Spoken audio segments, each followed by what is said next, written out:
আগামী ৯ জানুয়ারি থেকে ১১ জানুয়ারি পর্যন্ত অনুষ্ঠিত হবে সিআরইউর কনফারেন্স। ২০ বছর পর এই কনফারেন্স আগরতলা শহরে অনুষ্ঠিত হতে চলেছে।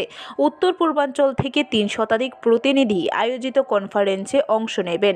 বৃহস্পতিবার আগরতলা প্রেস ক্লাবে সাংবাদিক সম্মেলন করে এই কথা জানান সংগঠনের চেয়ারপারসন পুরুষোত্তম রায় বর্মন। তিনি আরও বলেন, সিআরইউ সংগঠনটি মেডিকেল রিপ্রেজেন্টেটিভ ও কমার্শিয়াল শ্রমিকদের তাদের স্বার্থ সংশ্লিষ্ট বিষয় নিয়ে রীতিমতো এই সংগঠন কথা বলে।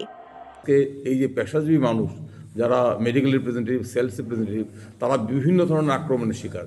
তারা মালিক পক্ষ তাদেরকে হয়রানি করছে, তাদের উপর অনৈতিক কাজের বোঝা চাপিয়ে দিচ্ছে এবং তাদের যে অধিকার, কর্মক্ষেত্রে অধিকার, যার জন্য সেলস এমপ্লয়িজ প্রমোশন অ্যাক্ট তৈরি করা হয়েছিল 1976, এই আইন এই পেশাজীবী মানুষদের দীর্ঘ লড়াই সংগ্রামের ফলে তৈরি হয়েছিল।